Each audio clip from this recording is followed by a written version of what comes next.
കരുണാസമ്പന്നനായ ദൈവത്തിൻ്റെ ഏകവും വിശുദ്ധവുമായ നാമത്തിന് സ്തോത്രവും സ്തുതികളും അർപ്പിക്കുന്നു. ഈ പ്രത്യേക സദസ്സിന് ആതിഥ്യം വഹിക്കുന്ന കർത്താവിൻ്റെ ദാസൻ, മറ്റ് കർത്തൃഭൃത്യന്മാർ, വിവിധ ഇടങ്ങളിൽ നിന്ന് ഈ സന്ധ്യയിൽ ദൈവസന്നിധിയിലേക്ക് ആവലോടെ കൂടി വന്ന ദൈവജനം, കുഞ്ഞുങ്ങൾ എല്ലാവർക്കും യേശുക്രിസ്തുവിൻ്റെ നാമത്തിലുള്ള സ്നേഹവും സന്ധ്യാവന്ദനവും അറിയിക്കട്ടെ.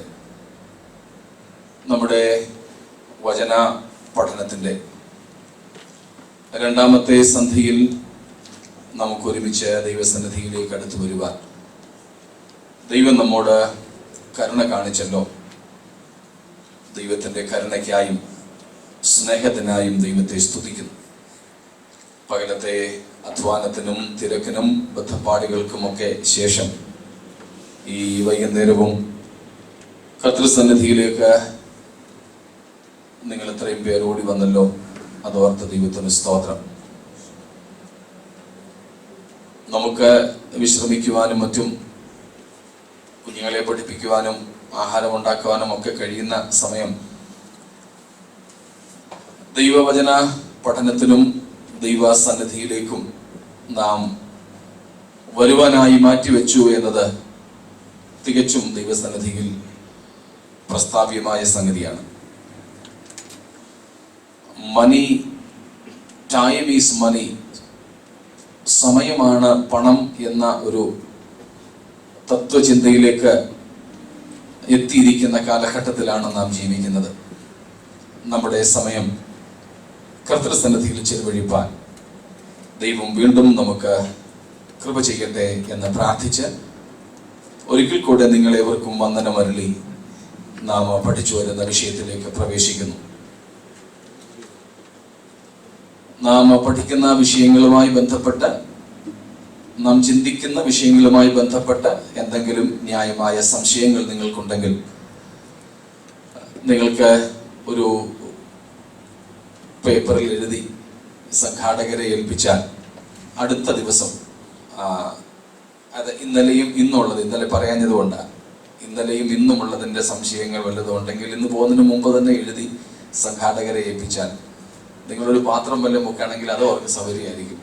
അതിനകത്ത് ഇട്ടിട്ട് പോകുള്ളൂ. ഉണ്ട്, ഓക്കെ, വെരി ഗുഡ്. അവിടെ ഒരു ബോക്സ് ഉണ്ട്, അതിൽ ഇട്ടേക്കുക. നാളത്തെ ഓരോ അടുത്ത ദിവസങ്ങളിലെയും ശുശ്രൂഷകളുടെ ആദ്യത്തെ ചില മിനിറ്റുകൾ അതിന് സംശയ നിവാരണത്തിനായിട്ട് നാം മാറ്റിവെക്കും. ഇന്നലെ ഒരാൾ എന്നോടൊരു സംശയം ചോദിച്ചു, അതിന് ഉത്തരം ഇന്നുണ്ട് എന്ന് അദ്ദേഹത്തോട് ഞാൻ പറഞ്ഞതുകൊണ്ട് ആ ചോദ്യം ഇപ്പോൾ ഞാൻ ഇവിടെ പറയുന്നില്ല. ഇന്നത്തെ നമ്മുടെ ചിന്തയിൽ അതിനുള്ള ഉത്തരം വരുന്നുണ്ട്. മറ്റൊരു ചോദ്യവും ഇന്നലെ തന്നെ കിട്ടി, അതിനുള്ള ഉത്തരം വരുന്ന ദിവസങ്ങളിൽ നാം ചിന്തിക്കുന്നുണ്ട്. കർത്താവിൻ്റെ വരവിൻ്റെ താമസമെങ്കിൽ അതുകൊണ്ട് ആ ചോദ്യവും ഇപ്പോൾ ഇവിടെ പ്രസ്താവിക്കുന്നില്ല. അങ്ങനെ വരുന്ന ദിവസങ്ങളിൽ ചർച്ച ചെയ്യുന്ന, നമ്മൾ സംസാരിക്കുന്ന വിഷയങ്ങൾ വല്ലതുമാണ് ചോദിക്കുന്നതെങ്കിൽ ഇതുപോലെ തന്നെ ആ ദിവസങ്ങളിലേക്ക് നാം മാറ്റിവെക്കും. അല്ലാത്തതാണെങ്കിൽ നാം ആ സമയങ്ങളിൽ തന്നെ ഉത്തരം കണ്ടെത്തുവാൻ ശ്രമിക്കും. അതുകൊണ്ട് ഒരു വചന പഠനമായതുകൊണ്ട് അതിനുള്ള അവസരം നിങ്ങൾക്കുണ്ട്. ഇങ്ങേയറ്റം ഞാൻ പ്രസംഗിക്കുന്ന പ്രസംഗങ്ങൾ കൂടെ ആയാലും അവയിലും നിങ്ങൾക്ക് സംശയമുണ്ടെങ്കിൽ ചോദിക്കാവുന്നതാണ്. ഇന്റർനെറ്റിലൊക്കെ പ്രസംഗം കേട്ടിട്ട് ചോദ്യം ചോദിച്ചവരും ഈ കൂട്ടത്തിലുണ്ട്. ഞാൻ സ്വാഗതം ചെയ്യുന്നു. വളരെ സന്തോഷം. അങ്ങനെ വേണം ദൈവത്തിൻ്റെ വചനം നാം പഠിക്കുവാൻ. കർത്താവ് നമ്മെ സഹായിക്കട്ടെ. ഇന്നലെ രാത്രിയിൽ നാം നിർത്തിയിടത്ത് നിന്ന് ഇന്ന് തുടങ്ങാം. ഓർമ്മയുണ്ടായിരിക്കുമല്ലോ ഇന്നലെ നമ്മൾ എവിടെയാണ് നിർത്തിയതെന്ന്. ഇന്നലെ പഠിപ്പിച്ചത് മുഴുവൻ ചോദിക്കണം എന്നുണ്ടെങ്കിൽ സമയമില്ലാത്തതുകൊണ്ട് വിടുക. നമ്മൾ നിർത്തിയത് മാത്രം പറഞ്ഞ് നമുക്കങ്ങ് അടുത്ത ഇതിലേക്ക് കയറാം. എന്തായാലും നമ്മൾ പറഞ്ഞു നിർത്തിയത് പ്രോമിസസ്. ദൈവവചനത്തിൽ വാഗ്ദത്തങ്ങളുണ്ട്.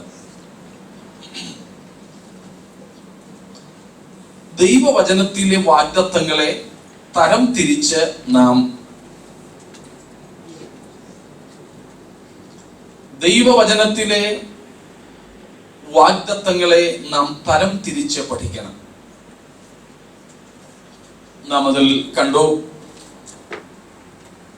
മശിഹായിക വാഗ്ദത്തങ്ങളുണ്ട്, യേശു ക്രിസ്തുവുമായി ബന്ധപ്പെട്ട ക്രിസ്തുവിന് വേണ്ടി മാത്രമുള്ള വാഗ്ദത്തങ്ങൾ, അത് നമുക്കുള്ളതല്ല. പിന്നെ ഇസ്രായേലിനു വേണ്ടിയുള്ള വാഗ്ദത്തങ്ങൾ, സഹസ്രാബ്ദ കാലത്തേക്കുള്ള വാഗ്ദത്തങ്ങൾ, ദൈവസഭയ്ക്ക് വേണ്ടിയുള്ളത്, ഇങ്ങനെ പലതരത്തിലുണ്ട്. അതിൽ ദൈവസഭയ്ക്ക് വേണ്ടി കർത്താവ് വചനത്തിൽ കൂടെ തന്നിരിക്കുന്ന ഏറ്റവും വിലപ്പെട്ട 3 വാഗ്ദത്തങ്ങളെ നാം കാണുകയുണ്ടായി. ഓർമ്മയുണ്ടാകുമല്ലോ. ഒന്നാമത്തേത് എളുപ്പം പറഞ്ഞു, പ്രസൻസ് ഓഫ് ഗാഡ്, ഉയർത്തെഴുന്നേറ്റ യേശു ക്രിസ്തുവിന്റെ സാന്നിധ്യത്തിന്റെ വാഗ്ദത്തമാണ്. രണ്ടാമത്തേത് പരിശുദ്ധാത്മാവ്, അതേക്കുറിച്ചാണ് നാം പഠിച്ചു വരുന്നത്. അതുകൊണ്ട് ആ പരിശുദ്ധാത്മാവിനെ കുറിച്ച് അല്പ കാര്യങ്ങളൊക്കെ പറഞ്ഞു പോകുന്നത്. മൂന്നാമത്തെ വാഗ്ദത്തം children, what was the third promise? It's for you too, okay? The promise of his coming, കർത്താവിന്റെ മടങ്ങി വരവിന്റെ വാഗ്ദത്തം. അപ്പോൾ ഈ വിലപ്പെട്ട 3 വാഗ്ദത്തങ്ങളെക്കാൾ വലുതായ വാഗ്ദത്തങ്ങൾ തിരുവെഴുത്തിൽ ദൈവസഭയ്ക്ക് നൽകപ്പെട്ടിട്ടില്ല. സ്തോത്രം. മറ്റു ചില ഭൗതിക വാഗ്ദത്തങ്ങളൊക്കെ ഉണ്ട്, ആ ഭാഗങ്ങളിലേക്ക് ഞാൻ പോകുന്നില്ല. ഏറ്റവും വിലപ്പെട്ടതെന്ന് പറഞ്ഞല്ലോ, ചുരുക്കം ചില മറ്റു വാഗ്ദത്തങ്ങളും കൂടെ ഉണ്ട്. നമ്മുടെ വിഷയം എക്സ്ക്ലൂസീവായിട്ട് അതായിരുന്നെങ്കിൽ അങ്ങോട്ട് നമുക്ക് പോകാമായിരുന്നു. അല്ലാത്തത് കൊണ്ട് ഇത്രയും പറഞ്ഞ് ഞാൻ വിടുന്നു. ബാക്കി ഭാഗത്തേക്ക് നാം പോകുകയാണ്. പരിശുദ്ധാത്മാവ്, ദൈവത്തിന്റെ പരിശുദ്ധാത്മാവ്, അതേക്കുറിച്ച് നാം ചിന്തിക്കുന്നത്, what is the Holy Spirit? Next slide. പരിശുദ്ധാത്മാവ് എന്താണ്, ആരാണ്? പരിശുദ്ധാത്മാവ് എന്താണെന്ന് ചോദിച്ചാൽ ചോദ്യം ശരിയാണോ? അല്ല, ആണോ? അതായത് next one, whether the Holy Spirit is a power or a thing or a person. പരിശുദ്ധാത്മാവ് ഒരു സാധനമാണോ, ഒരു വസ്തുവാണോ, ഒരു ശക്തിയാണോ, അതോ ഒരു വ്യക്തിയാണോ? പേഴ്സൺ. നിങ്ങൾക്ക് ഉത്തരം പറയാം കേട്ടോ. ചിലരൊക്കെ പറഞ്ഞു ഗുഡ്. പൊതുവെ നമ്മുടെ ധാരണ എന്താ? ദൈവത്തെ കുറിച്ച് പോലും പലരുടെ ധാരണ എങ്ങനെയാ? എനിക്കും അബദ്ധം പറ്റിയിട്ടുണ്ട്. സുവിശേഷം അറിയിക്കാനൊക്കെ ചെല്ലുമ്പോൾ ചിലരൊക്കെ പറയും, പിന്നെ ഈ കാണുന്ന പ്രപഞ്ചത്തിനൊക്കെ മുൻപിൽ ഇത് തന്നെയൊന്നും ഉണ്ടായി വന്നതൊന്നുമല്ല, ഇതിന്റെ പിൻപിൽ ഒരു ശക്തിയുണ്ട്. ശരിയാ, ഒരു ശക്തിയുണ്ട്. ഞങ്ങൾ പറയും ആ ശക്തിയാണ് ദൈവം എന്നാ ഞങ്ങൾ പറയുന്നേ. അപ്പൊ ആ ശക്തിയെ ദൈവം എന്നങ്ങ് വിളിച്ചു. നമ്മൾ അറിഞ്ഞോ അറിയാതെയോ ദൈവത്തെ എന്താക്കുന്നു? ഒരു ശക്തിയാക്കുന്നു. അപ്പോൾ ദൈവത്തിന്റെ ആത്മാവ് ഒരു ശക്തിയല്ല. ഇപ്പൊ നിങ്ങൾ ശബ്ദം കേൾക്കുന്നു, അതും ഫിസിക്സ് അനുസരിച്ചൊരു ശക്തിയാണ്, ഒരു ഊർജമാണ്. ഇപ്പൊ നമ്മൾ വെളിച്ചം കാണുന്നു, അതും ഒരു എനർജിയാണ്, ഒരു പവറാണ്. ഇതിന് എന്തില്ല? ഇതൊക്കെ ശക്തിയാണെങ്കിലും ഇതിന് എന്തില്ല? വ്യക്തിത്വം, പേഴ്സണാലിറ്റി ഇല്ല, ആളത്വമില്ല. അങ്ങനെ ദൈവത്തിന്റെ പരിശുദ്ധാത്മാവ് നമുക്ക് ജീവിക്കേണ്ട, live in spirit, grow in spirit, നമുക്ക് ജീവിക്കേണ്ട, വളരേണ്ട ആത്മാവ് ആളത്വമില്ലാത്ത ഒരു ശക്തിയല്ല. ആളത്വമില്ലാത്ത, മനസ്സിലാവുന്നുണ്ടോ? മനസ്സിലാക്കാൻ പ്രയാസം തോന്നുന്നുണ്ടോ? ഉണ്ടെങ്കിൽ പറഞ്ഞേക്കണേ. ആളത്വമില്ലാത്ത ഒരു ശക്തിയോ സാധനമോ ഒരു വസ്തുവോ അല്ല. impersonal power or thing. It's not the Holy Spirit. Impersonal ആയിട്ടുള്ള ആളത്വരഹിതമായ വസ്തുവോ ശക്തിയോ അല്ല. പിന്നെ ബാക്കി നിങ്ങൾ പറ. പിന്നെ an all powerful person, സർവശക്തിയുള്ള ഒരു വ്യക്തിയാണ് പരിശുദ്ധാത്മാവ്. സർവശക്തിയുള്ള ഒരു വ്യക്തി. An omnipotent person is the Holy Spirit. അപ്പോൾ പിന്നെ നാം നോക്കുന്നത് why, എന്തുകൊണ്ടാണ് പരിശുദ്ധാത്മാവിനെ തന്നത്, എന്തുകൊണ്ടാണ് നമുക്ക് പരിശുദ്ധാത്മാവിൽ ജീവിക്കേണ്ടത്, എന്തുകൊണ്ടാണ് നമുക്ക് പരിശുദ്ധാത്മാവിൽ വളരേണ്ടത്. പിന്നെ നാം നോക്കുന്നത് what is the use, what is the purpose, പരിശുദ്ധാത്മാവിനെ നമുക്ക് നൽകിയ ഉദ്ദേശം എന്താണ്. What for is the Spirit of God? Then what shall I or what shall we do with him? പരിശുദ്ധാത്മാവിനോടുള്ള നമ്മുടെ കടപ്പാടെന്ത്, നമുക്ക് എന്ത് ചെയ്യണം ആത്മാവിനോട്. What the Holy Spirit will do for us, നമുക്ക് വേണ്ടി ആത്മാവ് എന്ത് ചെയ്യും. ഈ കാര്യങ്ങളൊക്കെ നാം ഒന്ന് ഓടിച്ചെടുത്ത് നോക്കാൻ പരിശ്രമിക്കുക. നിങ്ങളും കൂടെ സഹകരിക്കുക. സ്തോത്രം. കുറച്ച് ചോദ്യങ്ങൾ മാത്രമാണ് ഞാൻ ഇവിടെ അവതരിപ്പിച്ചിരിക്കുന്നത്. നമ്മുടെ ചിന്തകളെ ഒന്ന് ഉദ്ദീപിപ്പിക്കാൻ വേണ്ടി മാത്രം. വേഗത്തിൽ അടുത്ത ഭാഗത്തേക്ക് പോകുന്നു. Misunderstandings about the Holy Spirit. പരിശുദ്ധാത്മാവിനെ കുറിച്ചുള്ള തെറ്റായ ഒത്തിരി ധാരണകളുണ്ട്. ഞാനൊരു 8-10 നിങ്ങളുടെ മുമ്പിൽ വയ്ക്കാം. എല്ലാം കൂടെ പറയാൻ നേരമില്ല. ഒരു ചൂട് മാത്രം അതിൽ പിടിച്ച് നിങ്ങൾക്ക് പിന്നെ അങ്ങോട്ട് ചിന്തിക്കാം. മിസ്അണ്ടർസ്റ്റാൻഡിങ്സ്. ദൈവാത്മാവിനെ കുറിച്ച് ഒത്തിരി സംശയങ്ങളും ഒത്തിരി തെറ്റായ പഠിപ്പിക്കലുകളും ധാരണകളും ഒക്കെ നമ്മുടെ ഇടയിലുണ്ട്. ഒന്ന്, ഇപ്പോൾ നാം പറഞ്ഞ ഒന്നാമത്തെ കാര്യം തന്നെ, the Holy Spirit is a mere power or an influence. ഇപ്പൊ നമ്മൾ അതിനെ കുറിച്ച് പറഞ്ഞു കഴിഞ്ഞു. ദൈവത്തിന്റെ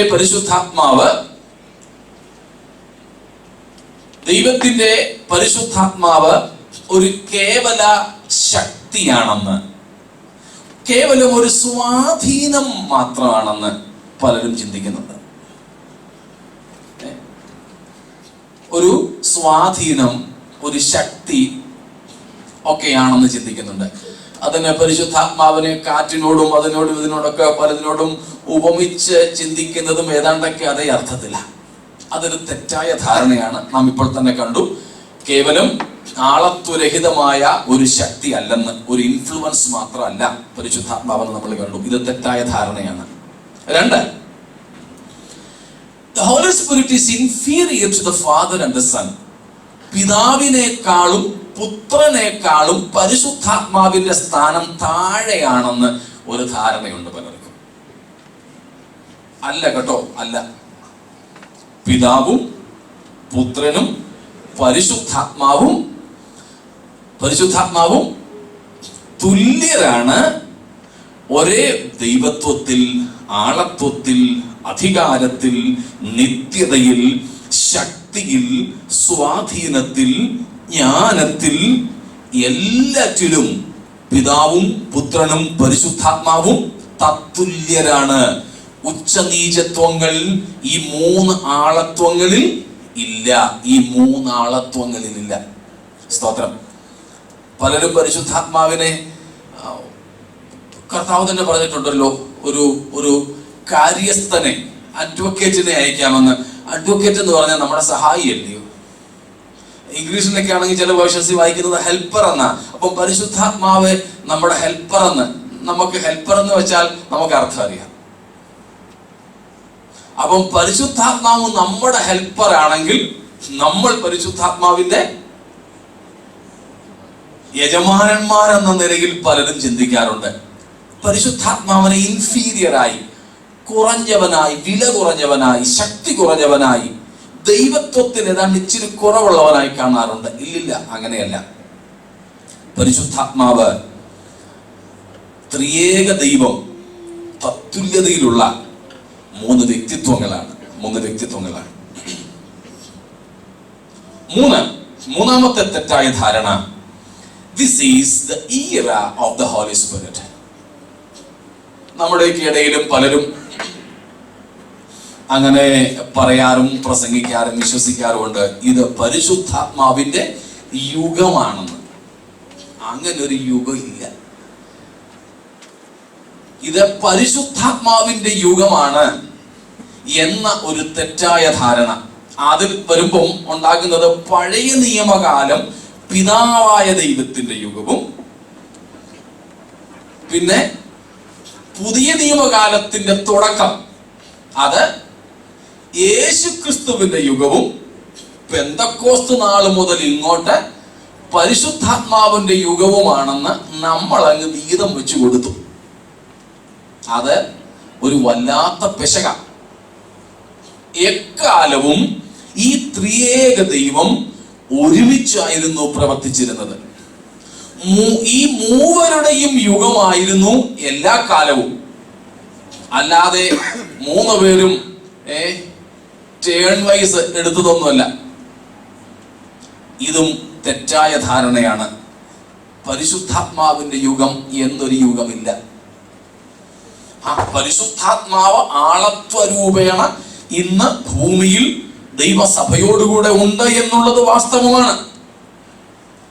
പക്ഷേ ഇത് ആത്മാവിന്റെ മാത്രം യുഗമായി വേദപുസ്തകം നമ്മെ പഠിപ്പിക്കുന്നില്ല. ഇന്ന് പലരും പരിശുദ്ധാത്മാവിന് ഓടുള്ള പ്രാർത്ഥന, പരിശുദ്ധാത്മാവിനോടുള്ള പാട്ട്, ഇങ്ങനെയൊക്കെയുള്ള ഒത്തിരി കാര്യങ്ങളെല്ലാം പരിശുദ്ധാത്മാവിന് മാത്രം അങ്ങോട്ട് കൊടുത്ത് അവിടേക്ക് മാത്രം ശ്രദ്ധ കേന്ദ്രീകരിച്ച് അൺബാലൻസ്ഡ് ആയിട്ട് പോകുന്ന ഒരു രീതിയുണ്ട്. തെറ്റ്. അത് തെറ്റായ ഉപദേശവും തെറ്റായ ചിന്താധാരകളുമാണ്.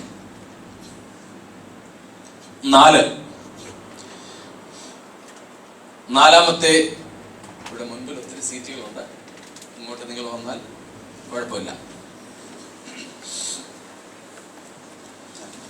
4, ചിലർ ചിന്തിക്കുന്നത് ഈ പരിശുദ്ധാത്മാവ് എല്ലാവർക്കും ഒന്നും ഉള്ളതല്ല, ഏതോ ചില ഇലൈറ്റ് ക്രിസ്ത്യൻസിന് മാത്രം ഉള്ളതാണ്, ചില ഇസഡ് കാറ്റഗറിയിലുള്ളവർക്ക് വേണ്ടി മാത്രമുള്ളതാണ്, ഏതോ ചില പ്രത്യേക വിഭാഗക്കാർക്ക് മാത്രമേ ഉള്ളൂ, ഞങ്ങൾക്കൊന്നും പരിശുദ്ധാത്മാവിനെ പറഞ്ഞിട്ടില്ല.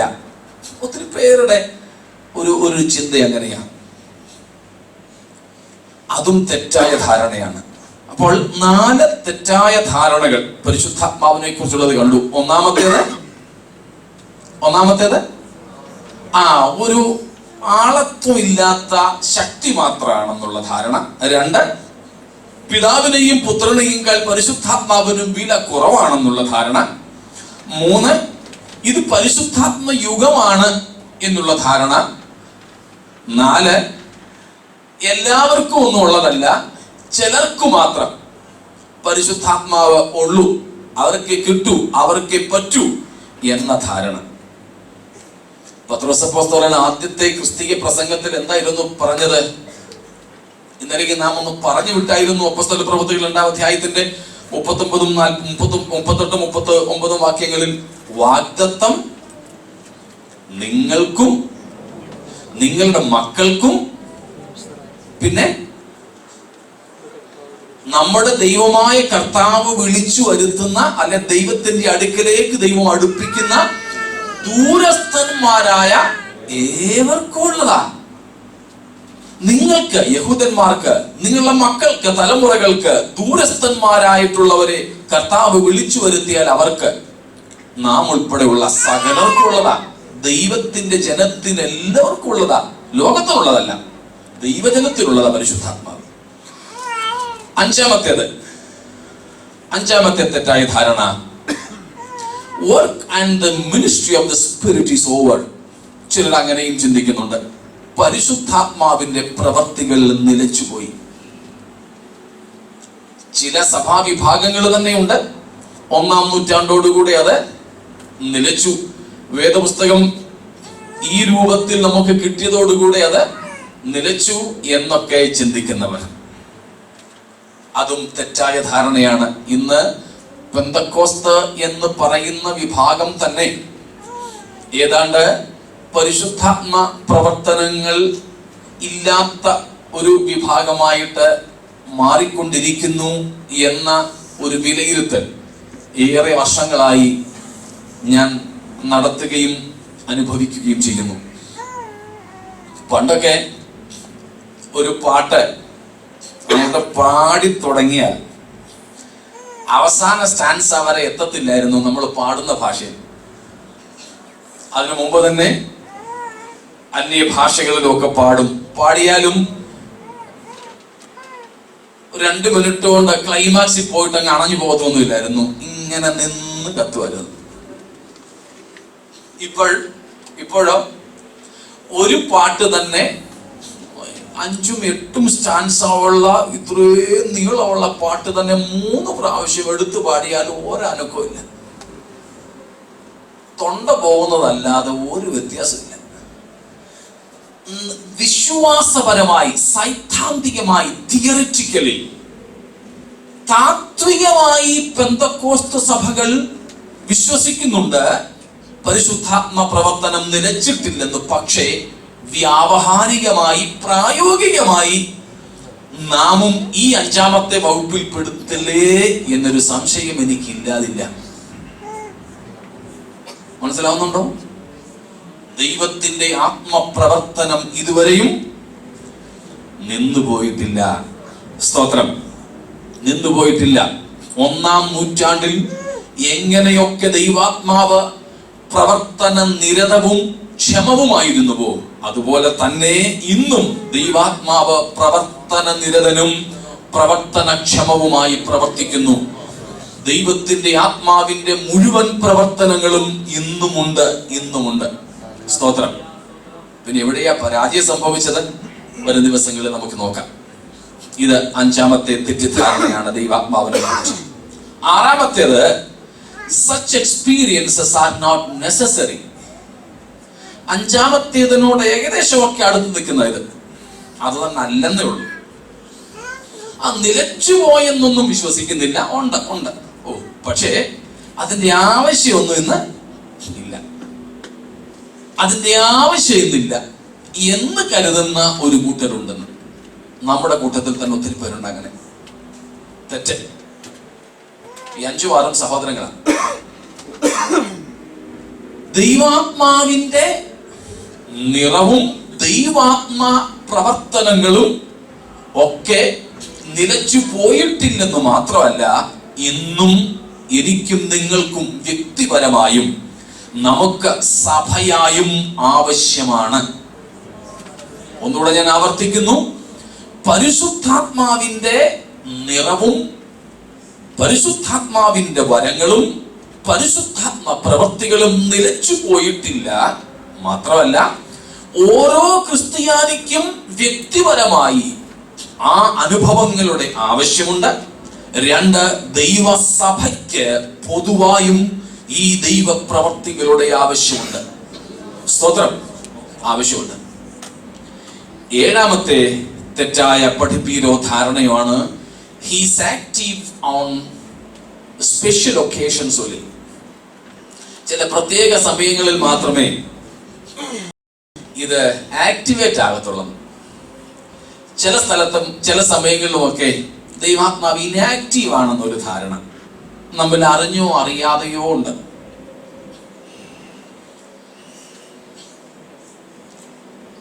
ഉപവാസ പ്രാർത്ഥനയ്ക്കാണോ ദൈവാത്മാവ് ആക്റ്റീവ് ആകുന്നത്, അതോ ഷോപ്പിംഗ് മാളിൽ പോകുമ്പോഴാണോ? എപ്പോഴാ? എന്തോ ഉപവാസ പ്രാർത്ഥനയ്ക്കാണ്. അത് തന്നെയാണ് ഈ പറഞ്ഞിരിക്കുന്നത്. നമ്മുടെ ധാരണയത് നമ്മുടെ ഒരു തെറ്റായ ചിന്തയാ. ഉപവാസ പ്രാർത്ഥനകളിലോ സഭയുടെ നാൾക്കെട്ടിലോ ഒരു 2-3 ദിവസം ഉപവസിച്ചൊക്കെ ഇരിക്കുമ്പോഴോ അങ്ങനെയൊക്കെയുള്ള സന്ദർഭങ്ങളിലെ ദൈവാത്മാവ് ഒന്ന് ഉണർന്നു വരുത്തുള്ളൂ. ബാക്കിയുള്ള സമയത്തൊക്കെ ദൈവാത്മാവ് അങ്ങ് ഇനാക്റ്റീവ് ആയിട്ടിരിക്കുകയാണ്, അങ്ങ് പ്രവർത്തനക്ഷമമല്ലാത്ത അവസ്ഥയില, തണുത്തിരിക്കുക ഇല്ല എന്നൊക്കെയാ. നമ്മുടെയൊക്കെ പ്രാർത്ഥനകൾ ശ്രദ്ധിച്ചോണേ, പ്രാർത്ഥന പോലും മാറ്റേണ്ട സമയം എന്നെ അതിക്രമിച്ചു കേട്ടോ. എന്താ പ്രാർത്ഥിക്കുന്നത് യോഗത്തിലൊക്കെ? കർത്താവേ, നീ ഞങ്ങളെ, പാസ്റ്റർമാർക്ക് വേണ്ടി പ്രാർത്ഥിക്കുമ്പോൾ നിങ്ങൾ അങ്ങനെ പ്രാർത്ഥിക്കാറുണ്ട്, വിശേഷമായിട്ട് നീ അഭിഷേകം ചെയ്യണേ, നിന്റെ ശക്തി ഞങ്ങളുടെ മേൽ അയക്കണേ. ഇല്ലേ സാധനം? ഒരു വാക്യം ഒന്ന് വായിച്ചത്, നമ്മൾ പിന്നെ അതിലേക്ക് വരുമെങ്കിലും ഇപ്പോഴത്തെ യോഹന്നാന്റെ 1-ാമത്തെ ലേഖനം, ഫസ്റ്റ് എപ്പിസിൽ ബൈ ജോൺ, 2-ാം അധ്യായം 20-ാമത്തെ വാക്യം.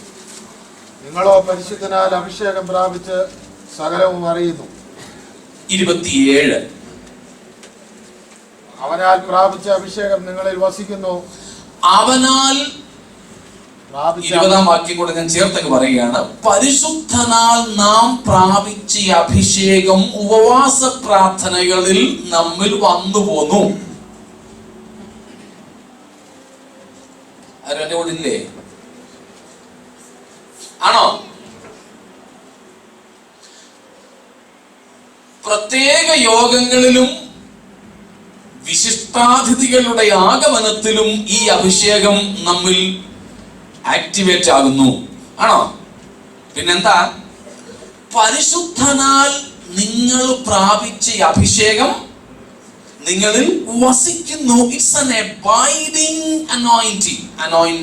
Anointing. It abides. വസിക്കുന്നു. വസിക്കുന്നതിന്റെ അർത്ഥം എന്താ?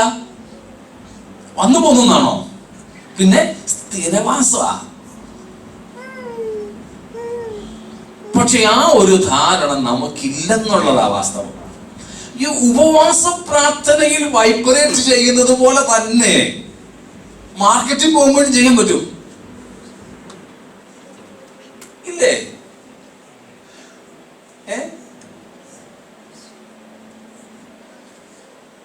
വിയോജിപ്പ് കാണും. നമ്മുടെ അകത്ത് കയറിയിരിക്കുന്ന തെറ്റായ ചില ധാരണകളാ. ദൈവത്തിന്റെ ആത്മാവിനെ നാം പ്രാപിച്ചെങ്കിൽ ആ പരിശുദ്ധാത്മാവിന് ശക്തി കൂടുകയും കുറയുകയും ചെയ്യുന്ന സന്ദർഭങ്ങളൊന്നുമില്ല. ദൈവാത്മാവിന്റെ ആലയങ്ങളായിട്ടാണ്, മന്ദിരങ്ങളായിട്ടാണ്, ക്ഷേത്രങ്ങളായിട്ടാണ് ദൈവം നമ്മെ ആക്കി വെച്ചിരിക്കുന്നത്. അപ്പോൾ പൗലോസ് പറയുന്നുണ്ട്, നിങ്ങളുടെ ശരീരം, കൊരിന്ത്യർക്കുള്ള 1 ലേഖനം 6-19 വാക്യം ഞാൻ ഈ പറയുന്നത്, നിങ്ങളുടെ ശരീരം ദൈവാത്മാവിന്റെ മന്ദിരമാണ്. Our body is a temple of God. Temple of God. യോഹന്നാൻ പറഞ്ഞു, that anointing abides in you. നിങ്ങളിൽ വസിക്കുന്നു അത്.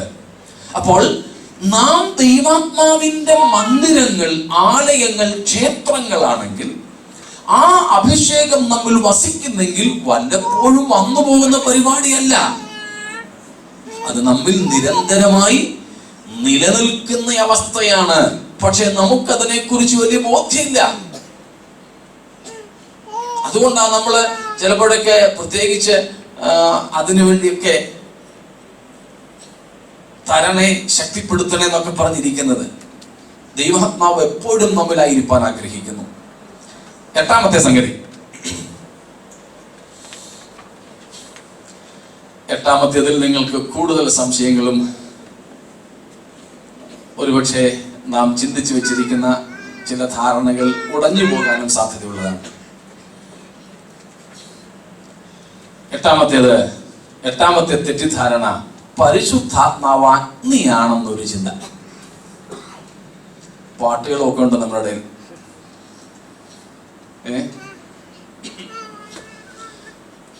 പ്രസംഗകരായ ഞങ്ങളൊക്കെ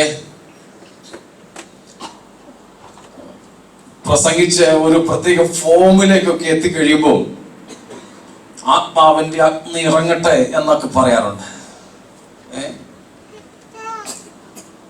എന്താ വാസ്തവം? ബൈബിളിൽ, പ്രത്യേകിച്ച് പുതിയ നിയമത്തിൽ എവിടെയെങ്കിലും, ബൈബിളിൽ പൊതുവായി specifically in the new testament എവിടെയെങ്കിലും ദൈവത്തിന്റെ പരിശുദ്ധാത്മാവിനെ അഗ്നിയോട് ഉപമിച്ചിട്ടുണ്ടോ? ഉണ്ടെന്ന് നിങ്ങൾ പലരും പറയും. പക്ഷേ സത്യം ഇല്ല എന്നുള്ളതാണ്. ഇല്ല എന്നുള്ളതാണ്. പലരും എന്നെ ശരിക്കും തുറച്ചു നോക്കുന്നുണ്ട്. നമ്മൾ ഇത് സ്ഥാപിക്കാൻ വേണ്ടി എടുക്കുന്ന പ്രധാനപ്പെട്ട 2 വാക്യങ്ങളുണ്ട്. ഏതൊക്കെയാ? സ്നാപക യോഹന്നാൻ യഹൂദന്മാരോട് പറഞ്ഞ കാര്യം, മത്തായിയുടെ സുവിശേഷം 3-ാം അധ്യായത്തിന്റെ 11-ാമത്തെ വാക്യം. Matthew chapter 3 verse 11. സ്നാപക യോഹന്നാൻ പറഞ്ഞു, ഞാൻ നിങ്ങളെ മാനസാന്തരത്തിനായി വെള്ളത്തിൽ സ്നാനം കഴിപ്പിക്കുന്നതേ ഉള്ളൂ. യേശു എന്റെ പിന്നാലെ വരുന്നുണ്ട്, അവൻ എന്നേക്കാൾ ബലവാനാണ്. അതുകൊണ്ട്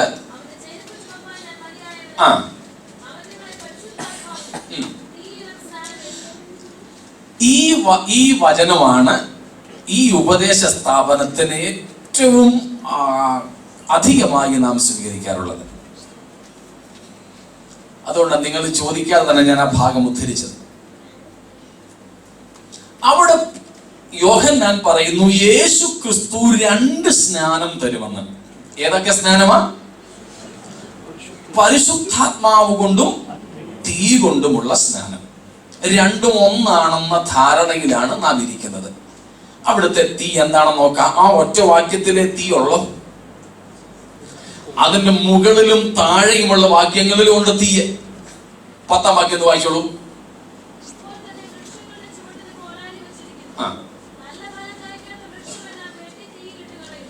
അവിടെ പറയുന്ന 10-ാം വാക്യത്തിലെ തീ ഏത് തീയാ?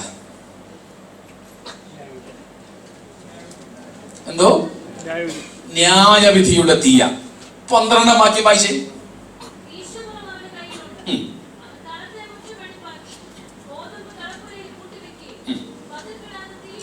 പതിർ കെടാത്ത തീയിലിട്ട് ചുട്ടുകയും ചെയ്യും. 12-ാം വാക്യത്തിലെ തീ ഏത് തീയ? എന്തോ? നിങ്ങൾ പണങ്ങി എന്നോട്. ന്യായവിധിയുടെ തീയ. ന്യായവിധിയുടെ തീയ. 10-ാം വാക്യത്തിലും 12-ാം വാക്യത്തിലും പറയുന്ന അതേ തീ തന്നെയാണ് 11-ാം വാക്യത്തിലെയും തീ. യേശുക്രിസ്തു ഈ 2 കൊണ്ടും അഭിഷേകം ചെയ്യുന്നവനാണ്. പരിശുദ്ധാത്മാവ് കൊണ്ടും ചെയ്യും. പക്ഷെ ആർക്കൊക്കെയാണെന്നുള്ള സംശയം. അപ്പോസ്തല പ്രവൃത്തികൾ 1-ാം അധ്യായം 4-ഉം 5-ഉം വാക്യങ്ങൾ വായിക്കൂ. Acts chapter 1 verses 4 and 5. യേശു ക്രിസ്തു ഉയർത്തെഴുന്നേൽപ്പിന് ശേഷം തന്റെ ശിഷ്യന്മാരുമായി കൂടിയിരിക്കുമ്പോൾ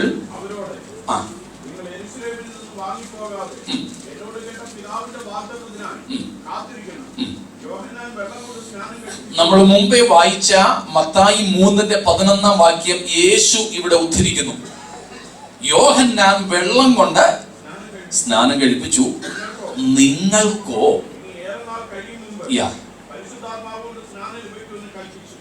യോഹന്നാൻ പറഞ്ഞ വാക്യത്തിലെ പകുതി യേശു ഇവിടെ വിട്ടുകളഞ്ഞു.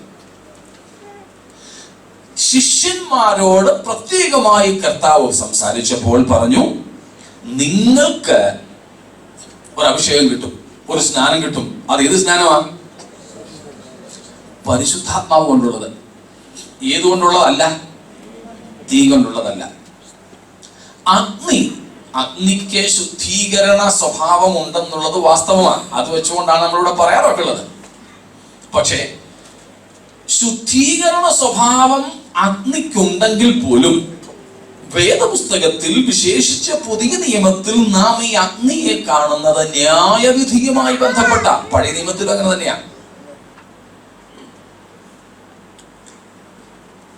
ദൈവ സാന്നിധ്യത്തിന്റെ പ്രതീകമായി ചിലയിടത്ത് അഗ്നിയിൽ ദൈവം വെളിപ്പെട്ടു എന്നുള്ളത് വാസ്തവമാണ്.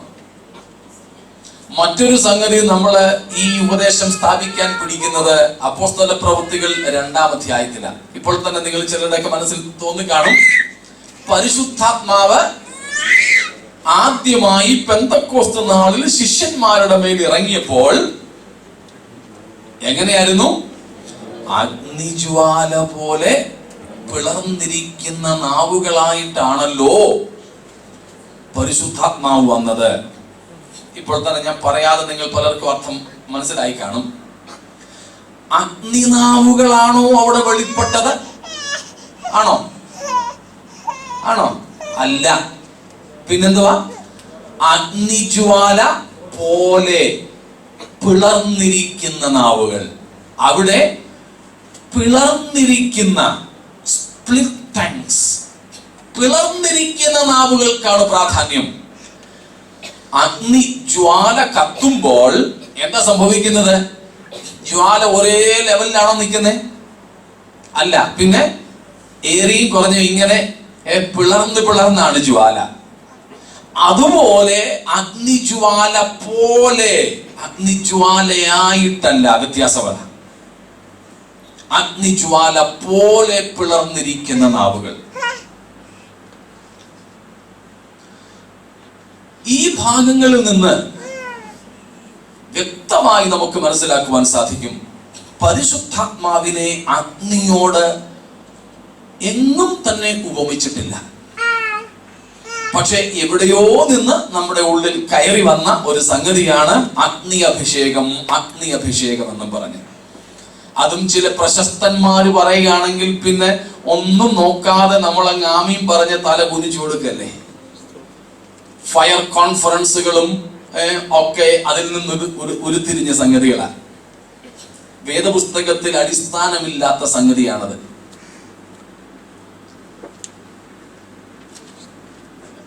ഞാൻ ഈ പറഞ്ഞതുകൊണ്ട് വരും ദിവസങ്ങളിൽ നിങ്ങൾക്ക് അല്പം പ്രശ്നമൊക്കെ ഉണ്ടാകുമെന്ന് എനിക്കറിയാം.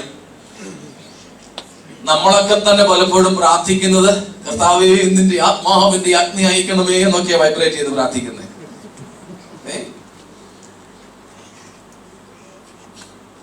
ഞാനും എന്റെ അജ്ഞതയുടെ കാലത്ത് ചെയ്തിട്ടുണ്ട് കേട്ടോ.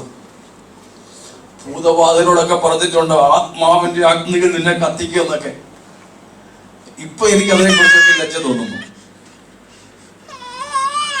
ഇനി അങ്ങനെ ഒരു സംഗതി ഉണ്ടെങ്കിൽ തന്നെ ഭൂതത്തെയും പിശാചിനെയും ഒന്നും കത്തിക്കാനുള്ള അധികാരം, സ്വാതന്ത്ര്യമൊന്നും ദൈവം നമുക്ക് തന്നിട്ടില്ല. അപ്പോൾ ഇത് പരിശുദ്ധാത്മാവിനെ കുറിച്ച് നമുക്കുള്ള 8ാമത്തെ തെറ്റായ ധാരണയാണ്. പരിശുദ്ധാത്മാവ് അഗ്നിയാണെന്നുള്ളത് അല്ല. അഗ്നി അഭിഷേകം നമുക്കുള്ളതല്ല, അത് ന്യായവിധിയെ കുറിച്ചാണ്. ആർക്കാണ് അഗ്നി അഭിഷേകം? നാം കണ്ടു, നല്ല ഫലം കായ്ക്കാത്ത വൃക്ഷങ്ങൾക്ക്. 12ാം വാക്യത്തിൽ നാം വായിക്കുന്നു, പതിരുകൾക്ക്. കച്ചിക്കും പതിരിനുമാണ് അഗ്നിയിൽ അഭിഷേകം കിട്ടാൻ പോകുന്നത്. നരകത്തിലേക്ക് മനുഷ്യരെ തള്ളിക്കളയുന്നതും ആര് തന്നെയാണ്? ആരാ?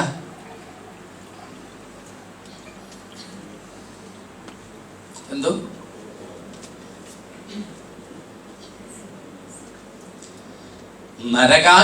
നരകത്തിന്റെ ഉദ്ഘാടനം നടത്തുന്നത് ആരാ? ഇതുവരെ നടന്നിട്ടില്ലേ? ഇല്ല. Hell is not yet inaugurated. നരകത്തിന്റെ ഉദ്ഘാടനം ഇതുവരെ നടന്നിട്ടില്ല. ഇതുവരെ ആരെയും നരകത്തിലേക്ക് വിട്ടിട്ടില്ല. കാര്യം എന്താ? നരകത്തിലേക്ക് എപ്പോഴാരേലും വിടുന്നത്? ന്യായവിധിക്ക് ശേഷമാ. ആരുടെയെങ്കിലും ന്യായവിധി ഇതുവരെ നടന്നോ? ഇല്ല. ഏറ്റവും ആദ്യം പാപം ചെയ്ത ദൂതന്മാരെ പോലും എന്ത് ചെയ്തിരിക്കുന്നതേ ഉള്ളൂ? ചങ്ങലയിട്ട് ന്യായവിധി നാളിലേക്ക് സൂക്ഷിച്ചിരിക്കുന്നേ ഉള്ളൂ. ന്യായവിധി നടന്നിട്ടില്ല. അപ്പോൾ ഏറ്റവും ആദ്യം ന്യായം വിധിച്ചാരെയെങ്കിലും നരകത്തിലേക്ക് തള്ളുന്ന അഗ്നി പൊയ്കയിലേക്ക് തള്ളുന്ന, അഗ്നി സ്നാനം കൊടുക്കുന്ന ന്യായാധിപൻ ആരായിരിക്കും? ഈ വചനം പറയുന്നു യേശു ക്രിസ്തു ആയിരിക്കും. യേശു ക്രിസ്തു ആയിരിക്കും. വെളിപ്പാട് പുസ്തകം 19-ാം അധ്യായത്തിലും 20-ാം അധ്യായത്തിലും നാം അത് വ്യക്തമായി കാണുന്നുണ്ട്. കാരണം അന്തിമ ന്യായ വിധിക്കുള്ള അധികാരം ആർക്കാണ്? അന്തിമ വെള്ളസിംഹാസന ന്യായവിധി ആരായിരിക്കും നടത്തുന്നത്? യേശുക്രിസ്തു. അവിടെയാണ് നരകത്തിലേക്ക് മനുഷ്യരെ തള്ളുന്നത്. ഇനി ഒരു ചോദ്യം കൂടെ ഞാൻ ചോദിക്കാം. നരകത്തിൽ തള്ളുന്നയാളിനെ നമ്മൾ കണ്ടു. ഇനി ഈ നരകത്തിൽ തള്ളുന്നയാളിനെ കൂടെ ഒന്ന് പറഞ്ഞേ. തള്ളുന്നയാളിനെ കണ്ടു, നരകത്തിലേക്ക് വിടുന്നത് കർത്താവാണെന്ന് കണ്ടു. ഇനി ഈ നരകത്തിൽ ദണ്ഡിപ്പിക്കുന്നത് ആരാ? Who is there to punish in the hell?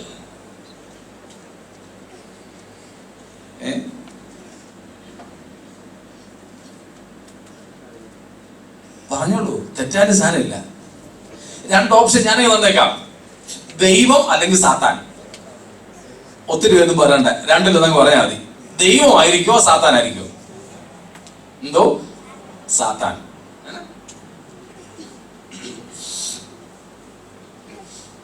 ഈ കഴിഞ്ഞിടയ്ക്കൊക്കെ ഒത്തിരി പേർക്ക് സ്വർഗത്തിലേക്കും നരകത്തിലേക്കും വീസ കിട്ടിയെന്നാ പറയുന്നത്. സ്വർഗത്തിലും നരകത്തിലും ഒക്കെ ഒത്തിരി പേര് പോയിട്ട് വന്ന് CD ഇറക്കിയവരുണ്ട്. എനിക്കൊന്ന് VCD ഇറക്കിയെന്ന് തോന്നുന്നു, ഞാൻ കണ്ടില്ല, പക്ഷെ കേട്ടു. ഓഡിയോ CD ഞാൻ കേട്ടു. പുസ്തകം എഴുതിയവരുണ്ട്, ഞാൻ വായിച്ചു. അതുകൊണ്ടങ്ങ് പറയാം. ഈ സ്വർഗത്തിലും നരകത്തിലും ഒക്കെ പോയിട്ട് വന്നെന്ന് പറയുന്ന ഈ ആൾക്കാര് എഴുതിയതും പറഞ്ഞതും ഒക്കെ ഞാൻ വളരെ ശ്രദ്ധിച്ചു. അതിൽ നിന്നെല്ലാം ഒരു കാര്യം വ്യക്തമായി: അവര് പോയത് നരകത്തിലല്ല, അവര് പോയത് സ്വർഗത്തിലും അല്ല. വേദപുസ്തകം പറയുന്ന സ്വർഗത്തിലും നരകത്തിലും അല്ല പോയത്. ഒന്നാമത്തെ കാര്യം, നരകം ഇതുവരെ ഉദ്ഘാടനം കഴിഞ്ഞിട്ടില്ല. അതുകൊണ്ട് അവിടെ ആരും നിന്ദിപ്പിക്കപ്പെടുന്നവരില്ല, തൽക്കാലം ഇപ്പൊ ഇല്ല ഏതായാലും.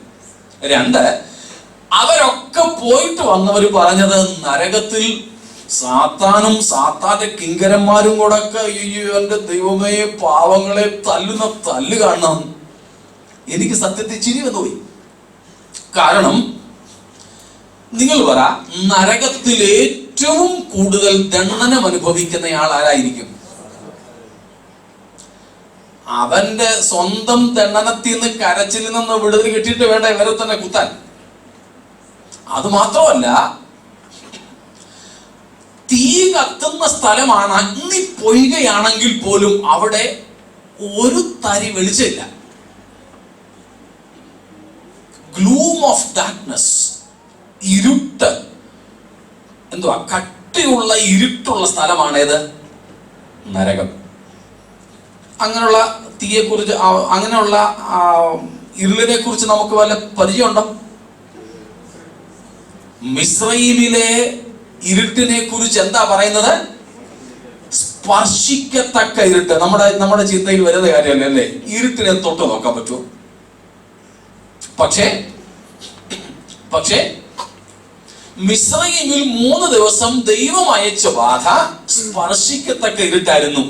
അതിന്റെ പ്രത്യേകത എന്താ? ഇരുന്നവൻ ഇരുന്നിടത്തൊന്നും എഴുന്നേറ്റിട്ടില്ല. സ്വന്തം വീട്ടിലാണെങ്കിൽ ലൈറ്റ് പോയാൽ നമുക്കൊരു ഊഹമുണ്ട്. ഭിത്തിയെ പിടിച്ചായാലും ശരി, നമ്മളെ തന്നെ അടുത്തെത്തും, തീപ്പെട്ടി എടുക്കും, അല്ലെങ്കിൽ ടോർച്ച് എടുക്കും. പക്ഷേ ഇവിടെ സ്പർശിക്കത്തക്ക ഇരുട്ട് ഉണ്ടായപ്പോൾ ഇരുന്നവൻ ചിരപരിചിതമായ സ്ഥലത്ത് നിന്ന് എഴുന്നേറ്റൊരു ചൂട് വെക്കാൻ വയ്യാത്തതുപോലെ ഓരോരുത്തരും ആയിരുന്ന ഇടത്ത് 3 ദിവസം അനങ്ങാതിരുന്നു. നരകത്തിലെ ഇരുട്ടിന്റെ ഒരു ചെറിയ ഗ്ലിംസ് അവിടെ തന്നേക്കുന്നത്. മിസ്രയീമിൽ ദൈവം അയച്ച, ഭൂമിയിൽ ദൈവം അയച്ച ബാധ ഇങ്ങനെയുള്ള ഇരുട്ടായിരുന്നെങ്കിൽ നരകത്തിലെ ഇരുട്ട് ഇതിന്റെ പല മടങ്ങ്. അങ്ങനെ ഇരുട്ടുകൊണ്ട് സെല്ലുണ്ടാക്കിയാണ് ഓരോരുത്തരെയും അവിടെ തമ്പുരാൻ കിടത്തുന്നത്. ആ സെല്ലിൽ നിന്ന് സാത്താൻ ഉൾപ്പെടെയുള്ള നരകവാസികൾക്ക് അനങ്ങാൻ പറ്റില്ല. പിന്നാണോ സാത്താൻ അവിടെ ഉള്ളവരെയൊക്കെ ദണ്ഡിപ്പിക്കുന്നത്? ഇല്ല. പിന്നെ അവിടെയുള്ളവരെ ദണ്ഡിപ്പിക്കുന്നത് ആരാ?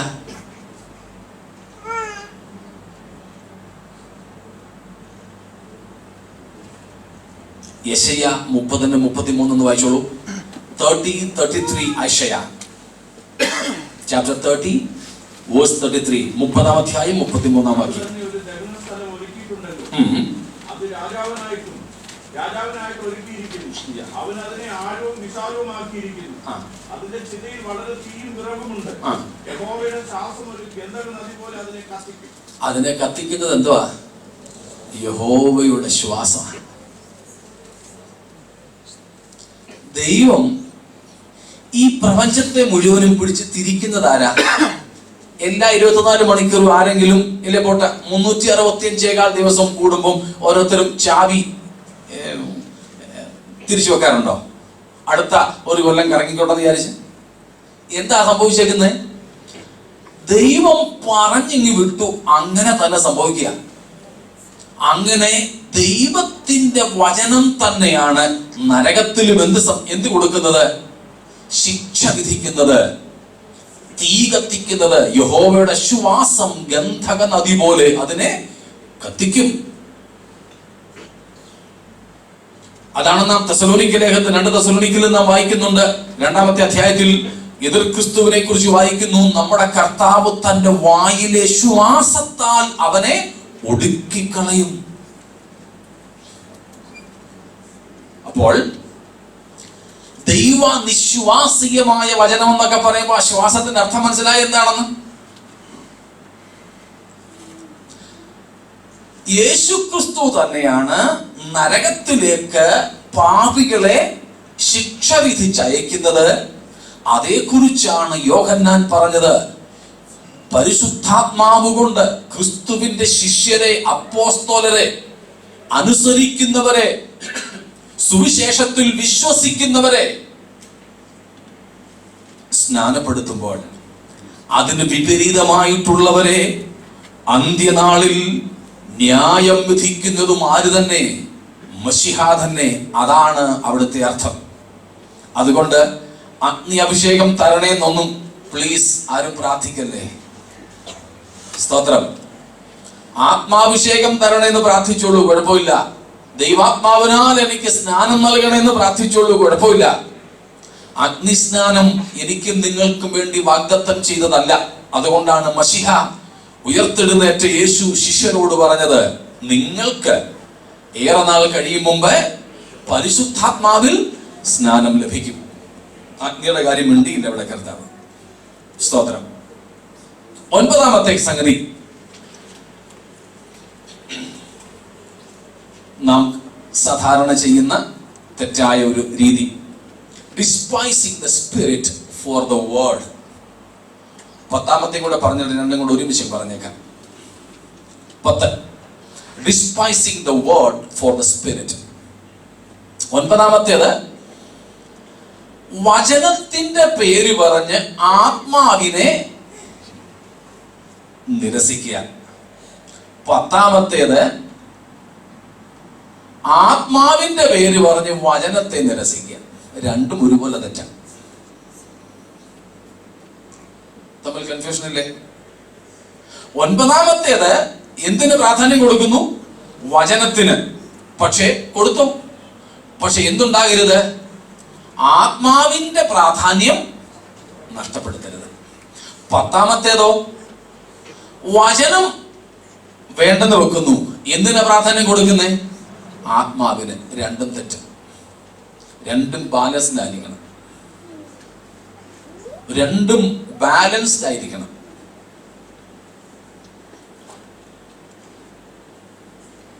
നമ്മുടെയൊക്കെ കുഞ്ഞുങ്ങൾ മിക്കവരും പച്ചക്കറി എന്ന സാധനം രുചിച്ചു നോക്കിയിട്ടില്ല.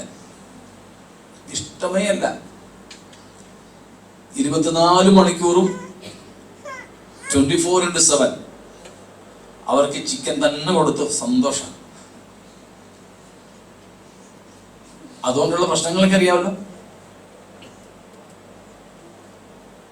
ബാലൻസ് നടക്കുന്നില്ല. വേണ്ടത് മുഴുവനും അവർക്ക് കിട്ടുന്നില്ല.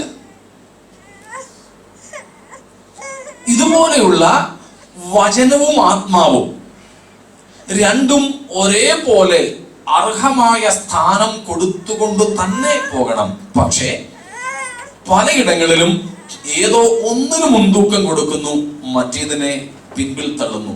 രണ്ടും തെറ്റാണ്. ഇന്നലെ എന്നോട് ചോദിച്ചൊരു സംശയം,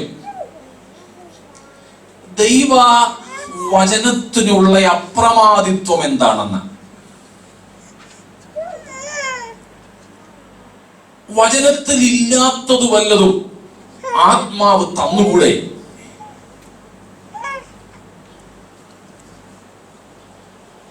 ഞാനൊരു 6-7 കൂട്ടം കാര്യം പറയാൻ പോവാം. ഞാൻ ചോദിക്കാം, നിങ്ങളെ പറഞ്ഞാൽ മതി. വചനമാണോ വലുത്, സഭയാണോ വലുത്? കുറച്ച് പറയണേ. വചനമാണോ വലുത്, സഭാ നേതൃത്വമാണോ വലുത്? വചനം എന്നതിന്റെ ഉദ്ദേശം ഈ പുസ്തകമാട്ടോ, റിട്ടൺ വേർഡ്. 3, വചനമാണോ വലുത്, അതോ നമ്മുടെ പ്രോട്ടോകോൾസ് ആൻഡ് ട്രഡീഷൻസ്, നമ്മുടെ പാരമ്പര്യങ്ങളും ആചാരങ്ങളും നടപ്പുകളുമാണോ വലുത്? വചനം. 4, നമ്മുടെ റീസൺ, ഹ്യൂമൻ റീസൺ, നമ്മുടെ യുക്തിയാണോ വലുത്, അതോ വചനമാണോ വലുത്? വചനം. 5, നമ്മുടെ തോന്നലുകൾ ആണോ വലുത്, അതോ വചനമാണോ വലുത്? ഫീലിങ്സ് ഓർ വേർഡ്, ഏതാ? വചനം. 6, അവർ എക്സ്പീരിയൻസസ്, നമ്മുടെ അനുഭവങ്ങളാണോ അതോ വചനമാണോ വലുത്? എന്തോ? വചനം. 7, ദൈവത്തിന്റെ നാമമാണോ വലുത്, അതോ ദൈവത്തിന്റെ വചനമാണോ വലുത്?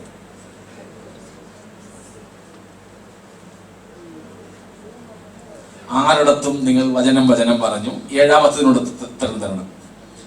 ദൈവത്തിന്റെ നാമമാണോ ദൈവത്തിന് വലുത്? ദൈവം തന്റെ നാമത്തിനാണോ അധികം വില കൽപ്പിക്കുന്നത്, അതോ തന്റെ വചനത്തിനാണോ വില കൽപ്പിക്കുന്നത്? എന്തോ? മറ്റേതാരും വചനമായതുകൊണ്ട് ഇതും അങ്ങ് വചനമാക്കിയതാണോ? അല്ല. ഗുഡ്. 138-ാം സങ്കീർത്തനം 2-ാമത്തെ വാക്യം, 138th Psalm, verse 2, second part.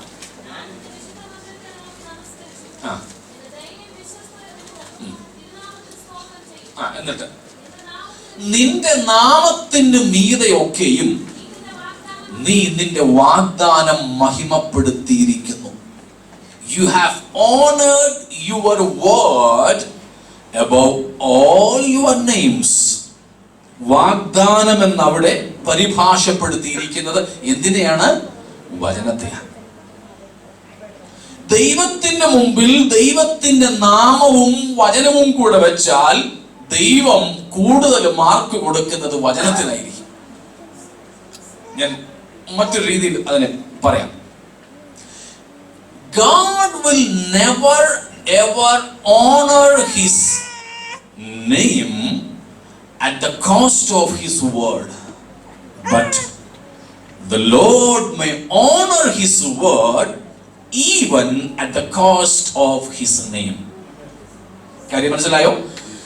ദൈവം തന്റെ വചനത്തെ വില കൊടുത്ത് അല്ലെങ്കിൽ വചനത്തെ ബലി കൊടുത്തുകൊണ്ട് ദൈവത്തിന്റെ നാമത്തെ അവൻ ഒരിക്കലും ആദരിക്കുകയില്ല. പ്രത്യുത തന്റെ നാമത്തെ ബലി കൊടുത്തുകൊണ്ട് പോലും ഒരു പക്ഷേ ദൈവം തന്റെ വചനത്തെ ആദരിക്കും.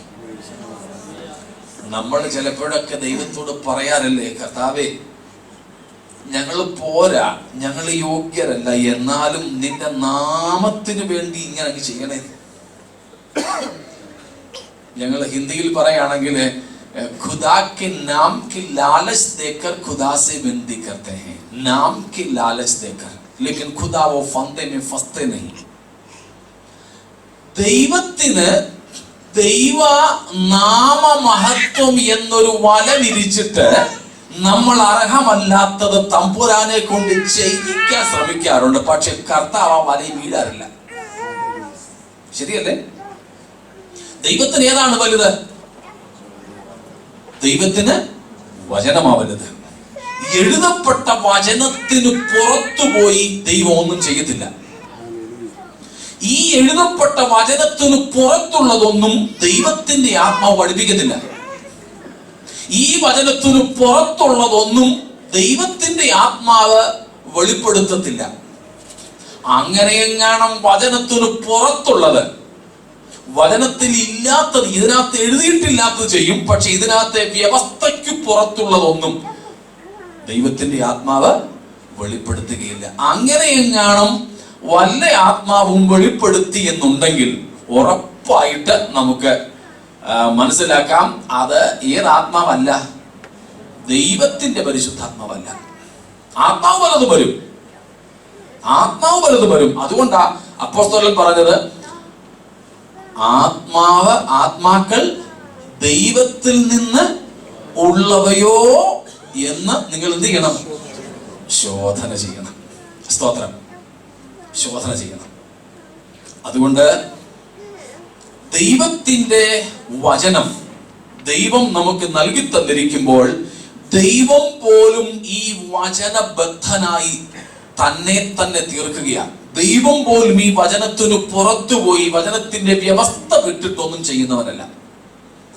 അതുകൊണ്ട് ഈ വചനത്തിനകത്തു തന്നെ നാം നിൽക്കണം. ഈ വചനത്തിനകത്ത് തന്നെ നാം നിൽക്കണം. വചനമാണ് അപ്രമാദിത്വമുള്ളത്. ഏതെങ്കിലും ഒരു ആത്മാവ് എന്തെങ്കിലും തന്നു ചെയ്തു എന്ന് പറഞ്ഞാലും ശരി, അത്ഭുതങ്ങൾ ചെയ്യുന്ന ഒത്തിരി ആത്മാക്കളില്ലേ? ഇല്ലേ? ഉണ്ടോ ഇല്ലയോ? ഉണ്ട്. അത് ഏതാത്മാവാ? അത് ഏതാത്മാവാ?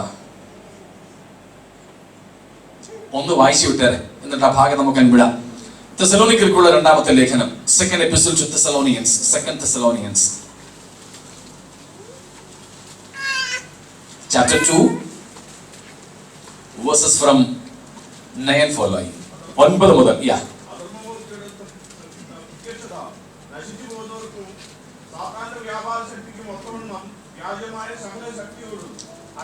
ശരിക്കും ശ്രദ്ധിച്ചോണേ. അധർമ്മമൂർത്തിയുടെ പ്രത്യക്ഷത ആർക്കാ? നശിച്ചു പോകുന്നവർക്ക്. എങ്ങനെയാണ്? സാത്താന്റെ വ്യാപാര ശക്തിക്കൊത്തവണ്ണം. അപ്പോൾ ആർക്ക്? നശിച്ചു പോകുന്നവർക്ക് സാത്താന്റെ വ്യാപാര ശക്തിക്കൊത്തവണ്ണം. പിന്നെ വ്യാജമായ സകല ശക്തിയുണ്ട്. പക്ഷേ എങ്ങനെയുള്ള ശക്തി? വ്യാജമായ ശക്തി. പിന്നെ ഞാനത് ശരിക്കും മനസ്സിലാക്കാൻ വേണ്ടി പൂരിപ്പിച്ച് പോകാം. വ്യാജമായ അടയാളങ്ങളോടും പിന്നെ വ്യാജമായ അത്ഭുതങ്ങളോടും അനീതിയുടെ സകല വഞ്ചനയോടും. അപ്പോൾ എങ്ങനെയാണ് ഈ ശക്തിയുടെ വ്യാപാരം? അടയാളമുണ്ടോ? എന്റെ കൂടെ നിങ്ങളൊന്ന് വന്നേ. അടയാളമുണ്ട്. അത്ഭുതമുണ്ടോ? ഉണ്ട്. ശക്തിയുടെ വ്യാപാരം ഉണ്ടോ? അയ്യോ പറ. ഉണ്ട്. പേടിക്കുക വേണ്ട. പക്ഷേ ഈ നടക്കുന്ന അത്ഭുതങ്ങൾ എങ്ങനെയുള്ള അത്ഭുതമാണ്? വ്യാജമാണ്. ഈ നടക്കുന്ന അടയാളങ്ങൾ എങ്ങനെയുള്ളതാണ്?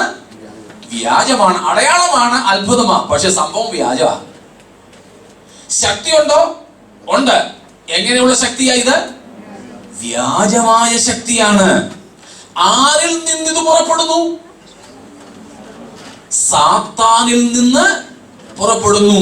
ഇന്ന് ബൈബിൾ എടുത്തുകൊണ്ട് നടക്കുന്ന, വേദപുസ്തകത്തിലെ വചനങ്ങൾ പ്രസംഗിക്കുന്ന പല വേദികളിലും വെളിപ്പെടുന്ന ശക്തിയും, അവിടെ വ്യാപരിക്കുന്ന ശക്തിയും, അവിടെ വെളിപ്പെടുന്ന അത്ഭുതങ്ങളും, അവിടെ വെളിപ്പെടുന്ന അടയാളങ്ങളും പലതും ഈ തരത്തിലുള്ളതാണെന്ന് തിരിച്ചറിയുവാൻ നമ്മുടെ ഉൾക്കണ്ണുകൾ പ്രകാശിക്കണം. സ്തോത്രം. മനസ്സിലാവുന്നുണ്ടോ? നമ്മുടെയൊക്കെ ഇടയിൽ നിന്ന് പോലും ഈ പറയപ്പെട്ട അത്ഭുതവും അടയാളവും കണ്ടു പലരും അങ്ങോട്ട് ഓടിപ്പോകാറുണ്ട്. പ്രിയരെ, അത്ഭുതവും അടയാളവും ഒക്കെ നടക്കുന്ന ഒത്തിരി സ്ഥലങ്ങൾ ഉലകത്തിലുണ്ട്. ഒത്തിരി സ്ഥലങ്ങളുണ്ട്. പക്ഷേ അത്ഭുതം നടന്നെന്നും പറഞ്ഞോ, അടയാളം നടന്നെന്നും പറഞ്ഞോ, ശക്തി വ്യാപരിച്ചെന്നോ കരുതി അതെല്ലാം ആരിൽ നിന്നാണെന്ന് കരുതരുത്, ദൈവത്തിൽ നിന്നാണെന്ന് കരുതരുത്. അതിനുള്ള അളവുകോൽ എന്തുമാത്രമാണ്? ദൈവത്തിന്റെ എഴുതപ്പെട്ട വചനം മാത്രമാണ്. ഈ ദൈവവചനത്തിന്റെ അളവുകോൽ കൊണ്ട് പിടിക്കുമ്പോൾ ഒത്തതല്ലാത്തതൊന്നും ദൈവത്തിൽ നിന്നല്ല. അതിനുള്ള പുരുഷത്വം നമുക്ക് വേണം. സ്തോത്രം. അത് തിരിച്ചറിയുവാനുള്ള ഉൾക്കാഴ്ച നമുക്ക് വേണം. സ്തോത്രം. ഉൾക്കാഴ്ച നമുക്ക് വേണം. വളരെ അത്യാവശ്യമാണ്. അത്ഭുതത്തിന്റെയും, ഞങ്ങൾ നോർത്ത് ഇന്ത്യയിലൊക്കെ പറയും ചമത്കാർക്ക് നമസ്കാരം. അത്ഭുതങ്ങൾക്ക് വേണ്ടി നമസ്കാരം പറയുന്നവർ, വന്നാട്ടെ എന്ന് പറയുന്നവർ, പോകല്ലേ അതിന്റെ ഒന്നും പുറകെ, പോകല്ലേ.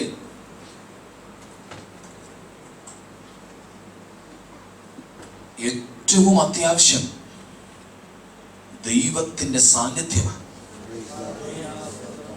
ദൈവ സാന്നിധ്യത്തിന്റെ അടയാളം എന്താ? എന്തുവാ ദൈവ സാന്നിധ്യത്തിന്റെ അടയാളം?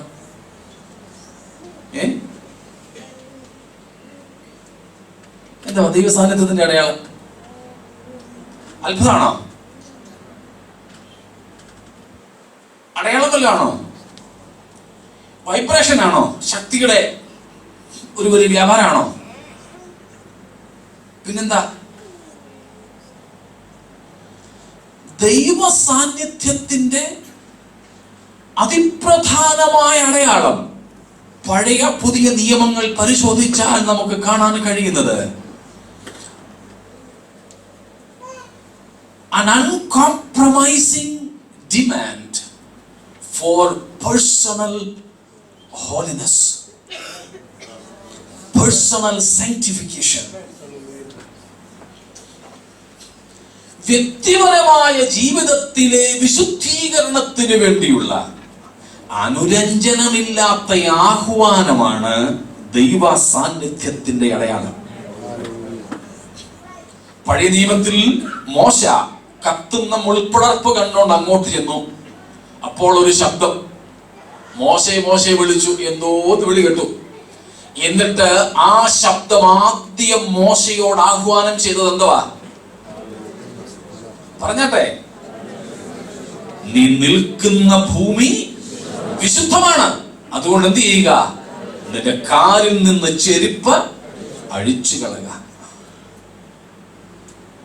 പുതിയ നിയമത്തിൽ രാത്രി മുഴുവനും അധ്വാനിച്ചിട്ട് ഒന്നും കിട്ടാതിരുന്ന ശീമോന്റെ പടക് വാടകയ്ക്കെടുത്ത് യേശു പരസ്യയോഗം നടത്തി. കടലിൽ നടത്തിയൊരു പരസ്യയോഗം. വാടക തിരിച്ചു കൊടുക്കാൻ കാശില്ലാത്തത് കൊണ്ട് കർത്താവ് പറഞ്ഞത്, നിനക്കൊന്നും കിട്ടിയില്ല, അങ്ങോട്ട് വല വീഴാൻ. ഇഷ്ടം പോലെ മീൻ കിട്ടി. ശീമോൻ പത്രോസ് ഉടൻ തന്നെ അതിൽ 2 എണ്ണം എടുത്ത് ഗ്രില്ല് ചെയ്ത് കൊടുക്കായിരുന്നോ? ദശാംശം തന്നേക്കാമെന്ന് വാക്ക് പറയായിരുന്നോ? അയ്യോ കർത്താവേ നാളെ മരണേന്ന് പറഞ്ഞായിരുന്നോ? സുഖം പരിപാടിയല്ലേ, 1-2 മണിക്കൂർ വാടകയ്ക്ക് കൊടുക്കുക, തുഴകയും വേണ്ട, ഒരിടത്ത് ഇട്ടിരുന്നാ മതി, കെട്ടിയിട്ടിരുന്നാ മതി. ജനം വന്ന് തിക്കാതെ അല്പം മാറ്റിയിട്ടിരുന്നാ മതി, കരയോട് ചേർത്ത്. സുഖം പരിപാടി. പോകുമ്പോൾ കാശിന് പകരം ഇഷ്ടം പോലെ മീൻ. എന്താ പത്രോസ് ചെയ്തത്? പറഞ്ഞോട്ടെ. സ്തോത്രം. അത്ഭുതം നടന്നു. പക്ഷേ അവന് മനസ്സിലായ കാര്യം എന്താ? ഞാൻ പാപിയാ. മുട്ടുകുത്തി പറഞ്ഞു, കർത്താവേ പ്ലീസ് എന്നെ വിട്ടുപോണം, കാരണം ഞാൻ പാപിയായ മനുഷ്യനാ. അവൻ എന്തുണ്ടായി? പാപബോധം ഉണ്ടായി. യേശു കർത്താവ് വിരുന്നുണ്ണാൻ ഒരു വീട്ടിൽ ചെന്നു. ആ നാട്ടിൽ കുപ്രസിദ്ധയായ ഒരു സ്ത്രീയുണ്ട്. യേശു അവിടെ ചെന്നത് എങ്ങനെയോ ആ സ്ത്രീ അറിഞ്ഞു. പക്ഷേ അവളും ആ വീട്ടിലെത്തി. യേശുവിന്റെ കെയർ ഓഫ് ഒരു സദ്യ ഉണ്ടാകുമെന്നാണോ? പിന്നെന്തിനാ വന്നേ? പാപവിമോചകനായ യേശുവിന്റെ സാന്നിധ്യം പാപിനിയായ ആ സ്ത്രീയെ പാപവിമോചകനിലേക്ക് വലിച്ചടുപ്പിച്ചു. യേശു ഒരു വാക്ക് പറഞ്ഞില്ല. അവൾ അവന്റെ കാൽക്കൽ വന്ന് കരയാൻ തുടങ്ങി. അനുതാപത്തിന്റെ കണ്ണുനീർ. ഒരു പുരുഷന്റെ കാല് നനയ്ക്കത്തക്കതുപോലെ അവൾ കരഞ്ഞു. അവളുടെ ഇതുവരെയുള്ള അവളുടെ തൊഴിലിന്റെ ആകർഷണമായിരുന്ന മുടി കൊണ്ട് അവൾ അരുമനാഥന്റെ പാദങ്ങൾ തുടച്ചു. ഇതുവരെയുള്ള തൊഴിലിന്റെ ആകർഷണമായിരുന്ന സുഗന്ധദ്രവ്യം യേശുവിന്റെ കാൽക്കൽ അവൾ ഒഴിച്ചു. ഇതുവരെ പാപത്തിന്റെ ചുംബനത്തിൽ ഉപയോഗിച്ച ചുണ്ടുകൾ പാപ വിമോചകന്റെ പാദങ്ങളിൽ അവൾ സമർപ്പിച്ചു. യേശു ഒരു വാക്കും പറഞ്ഞില്ല അവളോട്. പക്ഷേ അവിടെ നിന്ന യേശുവിന്റെ സാന്നിധ്യം മാത്രം പര്യാപ്തമായിരുന്നു ആ പാപിനിയായ സ്ത്രീക്ക് പാപബോധം കൊടുക്കുവാൻ.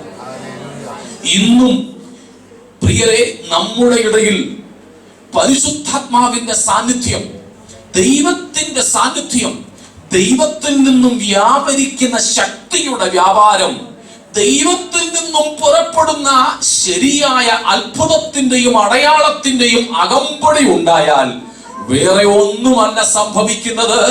കവിണ്ണു വീണ് കിടന്ന് ഞാൻ പാപിയാണെന്ന് പറഞ്ഞുകൊണ്ട് പാപ വിമോചകന്റെ സന്നിധിയിൽ തങ്ങളെ സമർപ്പിക്കും. അനുതാപത്തിന്റെ നിലവിളി ഉയരും, അനുതാപത്തിന്റെ കണ്ണുനീരൊഴുകും. അവിടെ പാപമോചനത്തിന്റെ സ്തോത്രം, അനർഗളമായ ആനന്ദം അവിടെ ബഹിസ്ഫുരിക്കും. സ്തോത്രം. പക്ഷേ ഇന്ന് ഇതുപോലെ നടക്കുന്നുണ്ടോ? സ്തോത്രം.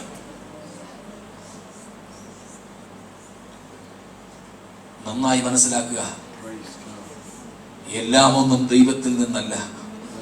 വഞ്ചിക്കപ്പെട്ടു പോകരുത്. ദൈവവചനത്തിന് പ്രാധാന്യം നൽകുക. ആ ദൈവവചനം, ദൈവാത്മാവിന് കൊടുക്കുന്ന പ്രാധാന്യം ഒട്ടും കുറയ്ക്കരുത്. അതാണ് നാം 9ഉം 10ഉം സംഗതികളിൽ കണ്ടത്. അല്പ നിമിഷങ്ങളിലൂടെ മുമ്പ് ശേഷിക്കുന്നല്ലോ, ചിലതും കൂടെ പറഞ്ഞിട്ട് ഞാൻ വേഗത്തിൽ നിർത്താം. The Holy Spirit and the Bible. പരിശുദ്ധാത്മാവിന്റെ പേരുകൾ പഴയ നിയമത്തിൽ നാം കാണുന്നത് റൂഹ കാബോസ് എന്നാണ്. എബ്രായ പദമാണ് പഴയ നിയമത്തിൽ റൂഹ. റൂഹ എന്ന് പറഞ്ഞാൽ ആത്മാവെന്ന്, കാദോസ് എന്ന് പറഞ്ഞാൽ വിശുദ്ധ, പരിശുദ്ധാത്മാവ്. പുതിയ നിയമത്തിൽ നാം കാണുന്നത് ന്യൂമ ഹാഗിയോൻ എന്ന. ന്യൂമ എന്ന് പറഞ്ഞാൽ ഗ്രീക്കിൽ ആത്മാവെന്ന്. കാറ്റ് നോക്കി ഒത്തിരി ഉണ്ട്. ആ ഭാഗങ്ങളിലേക്ക് ഒന്നും ഞാൻ വിചിന്തനം ചെയ്യാൻ പോകുന്നില്ല, സമയം നമ്മുടെ മുമ്പിൽ വളരെ പരിമിതമാണ്. അപ്പം പഴയ പുതിയ നിയമങ്ങളിലെ നാമങ്ങളാണ് റൂഹ കാദോസ് ആൻഡ് ന്യൂമ ഹാഗിയോൻ.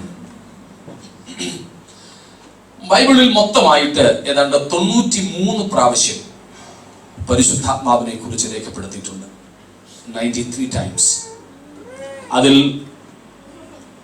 ദൈവത്തിന്റെ ആത്മാവെന്ന്, സ്പിരിറ്റ് ഓഫ് ഗാഡ്,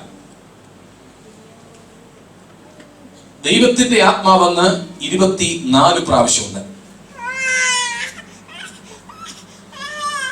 ക്രിസ്തുവിന്റെ ആത്മാവെന്ന് 2 പ്രാവശ്യമുണ്ട്. Spirit of Christ.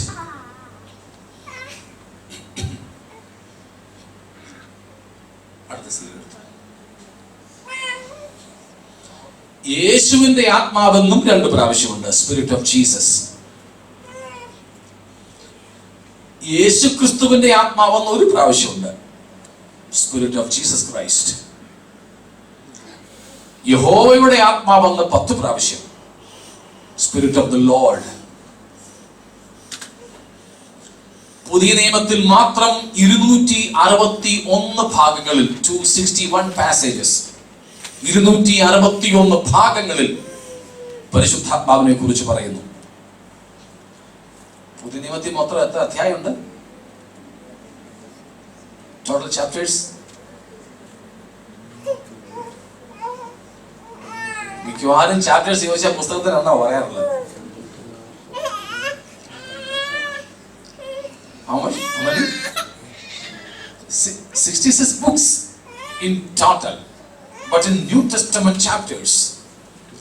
ഒരു ഹോംവർക്ക് എന്നാ നാളെ ചെയ്യുമായിരിക്കും നിങ്ങൾ, നാളെ ചോദിക്കാം.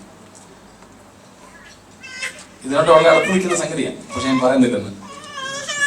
എന്തോ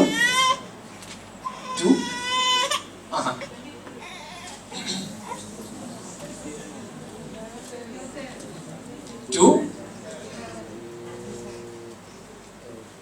total chapters in the New Testament. 260. 260. 260. Okay.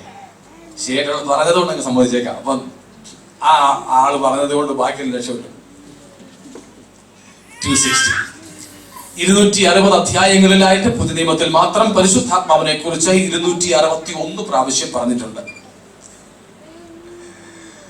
അതിൽ പുതിയ നിയമത്തിൽ സുവിശേഷങ്ങളിൽ 26 പ്രാവശ്യം, അപ്പോസ്തല പ്രവൃത്തികളിൽ 57 പ്രാവശ്യം, പൗലോസ് തന്റെ ലേഖനങ്ങളിൽ 112 പ്രാവശ്യം, മറ്റ് പുതിയ നിയമ പുസ്തകങ്ങളിൽ എല്ലാം കൂടെ 36 പ്രാവശ്യം. ഇതെല്ലാം കേവലം നിങ്ങളുടെ അറിവിലേക്ക് പറഞ്ഞു എന്ന് മാത്രമേ ഉള്ളൂ. ഒരു ക്ലാസ് ആയതുകൊണ്ട് ജസ്റ്റ് ഒന്ന് പറഞ്ഞു വിട്ടേ ഉള്ളൂ. പരിശുദ്ധാത്മാവിന് വേണ്ടി നാം കാണുന്ന വിവിധ പേരുകൾ കൂടെ ഓടിച്ചെന്ന് പറയാം, വിവരിക്കത്തില്ല ഞാനത്. ഒന്ന്, സ്പിരിറ്റ് ഓഫ് ഗാഡ്, ദൈവത്തിന്റെ ആത്മാവ്. റെഫറൻസ് ഇവിടെ എഴുതിയിട്ടുണ്ട്, 1 കൊരിന്ത്യർ 3:16. 2, ക്രിസ്തുവിന്റെ ആത്മാവ്, റോമർ 8:9. 3, നിത്യാത്മാവ്, എബ്രായർ 9:14. 4, സത്യത്തിന്റെ ആത്മാവ്, യോഹന്നാൻ 16:13, ജോൺ 16:13.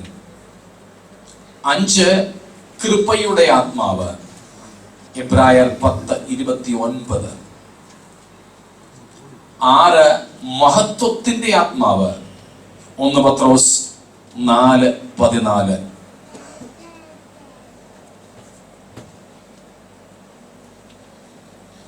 മറിക്കാവല്ലോ.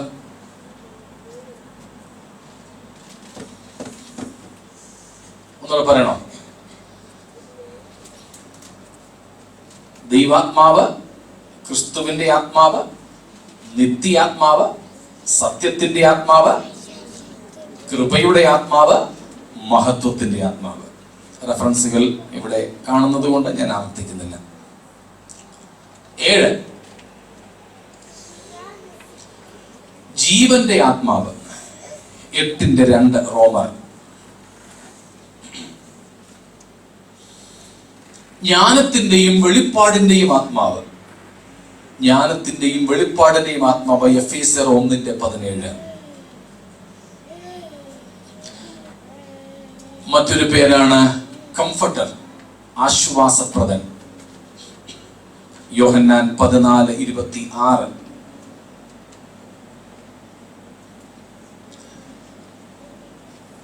ദത്തെടുപ്പിന്റെ ആത്മാവ്, പുത്രത്വത്തിന്റെ ആത്മാവ്, ഓഫ് അഡോപ്ഷൻ, റോമർ 8:15.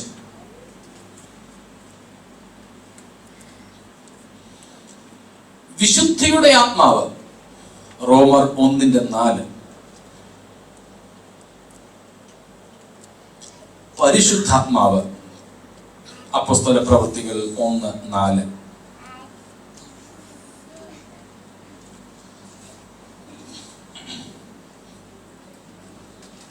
ജീവന്റെ ആത്മാവ്, ജ്ഞാനത്തിന്റെയും വെളിപ്പാടിന്റെയും ആത്മാവ്, ആശ്വാസപ്രദൻ, മലയാളത്തിൽ എനിക്കൊന്ന് മറ്റെന്തോ ഒരു വാക്കാണ്, കംഫർട്ടർ. ദത്തെടുപ്പിന്റെ അല്ലെങ്കിൽ പുത്രത്വത്തിന്റെ ആത്മാവ്, വിശുദ്ധിയുടെ ആത്മാവ്, പരിശുദ്ധാത്മാവ്. വേറെ ഈ പേരുകളുണ്ട്, ചിലത് മാത്രം ഞാനോട് സൂചിപ്പിച്ചതേ ഉള്ളൂ. അടുത്തതായി പരിശുദ്ധാത്മാവിന്റെ വിവിധ പ്രവർത്തികൾ നമുക്ക് കാണുവാൻ സാധിക്കും. സൃഷ്ടിയോടുള്ള ബന്ധത്തിൽ തിരുവെഴുത്തുകളോടുള്ള ബന്ധത്തിൽ പഴയ നിയമകാലത്ത് യേശുക്രിസ്തുവിന്റെ ജനനം, ജീവിതം, ശുശ്രൂഷ ഇവയുമായുള്ള ബന്ധത്തിൽ ലോകത്തോട് പരിശുദ്ധാത്മാവിന്റെ പ്രവർത്തികൾ, സഭയുമായി ബന്ധപ്പെട്ട്, പിന്നെ നാമുമായി വ്യക്തിപരമായി ബന്ധപ്പെട്ട്, ഇങ്ങനെ വിവിധ നിലകളിൽ പരിശുദ്ധാത്മ പ്രവർത്തികൾ നമുക്ക് കാണുവാൻ സാധിക്കും. എന്നാൽ നാം ഇവിടെ ശ്രദ്ധിക്കുവാനായിട്ട് പോകുന്നത്, അവയെല്ലാം നോക്കുവാനൊന്നും നമുക്ക് സമയമില്ലാത്തത് കൊണ്ട് നമ്മുടെ വിഷയത്തിലേക്ക് മാത്രം നാം കേന്ദ്രീകരിക്കുക. The Holy Spirit and the world. എന്താണ് ലോകത്തോടുള്ള ബന്ധത്തിൽ പരിശുദ്ധാത്മാവിന്റെ പ്രവർത്തനം? പെട്ടെന്ന് പറയാമോ? What is the exclusive mission or ministry of the Holy Spirit in relation with the world? എന്താ? എന്തോ?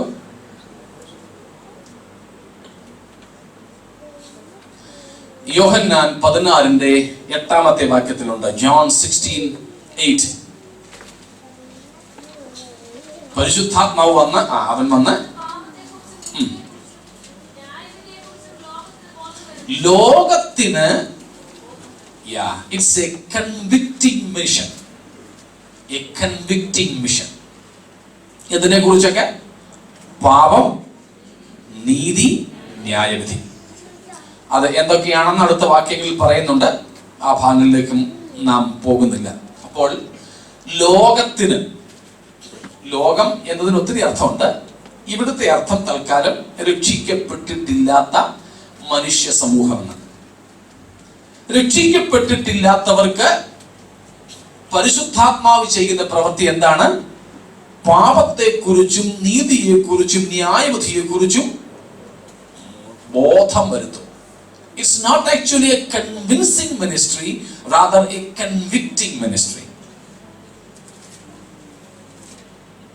അവർ പാപികളാണെന്ന് അവരെ അങ്ങ് ധരിപ്പിക്കും.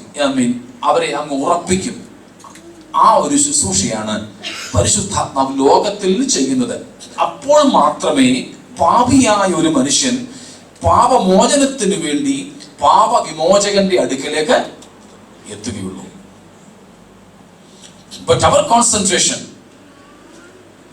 on two aspects together.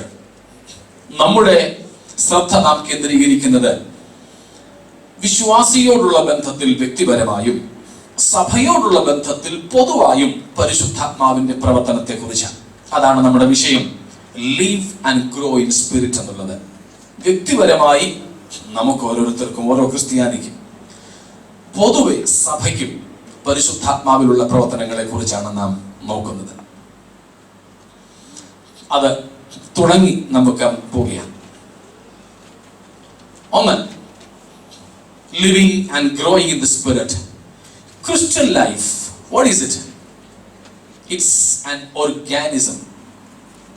അതുകൊണ്ടാണ് ചിന്തകന്മാർ പറഞ്ഞിട്ടുള്ളത്, church is not an organization, but the church is rather an organism.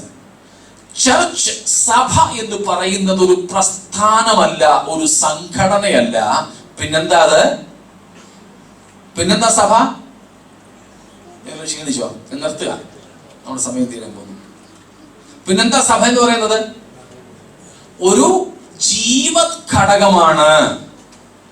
ജീവത് ഘടകമാണ്.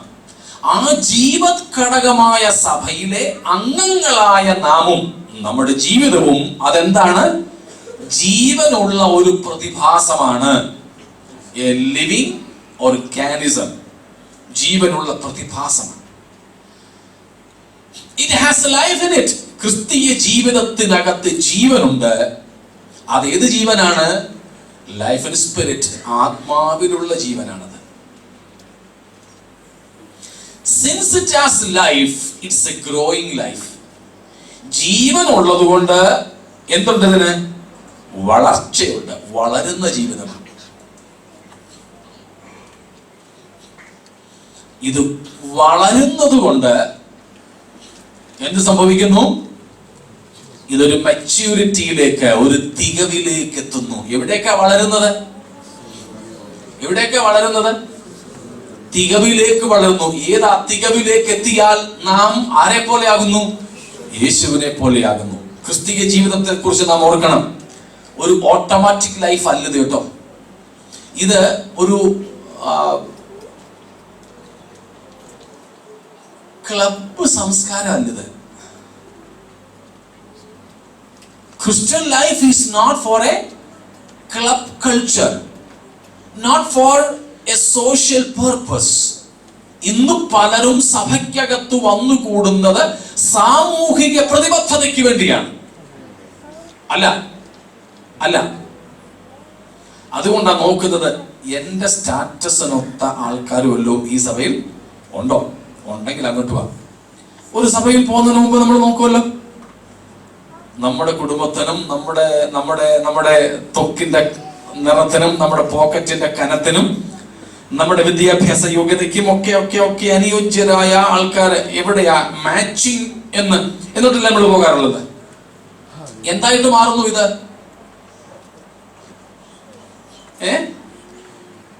ഒരു club സംസ്കാരം പോലെ അധപ്പതിക്കുന്നു.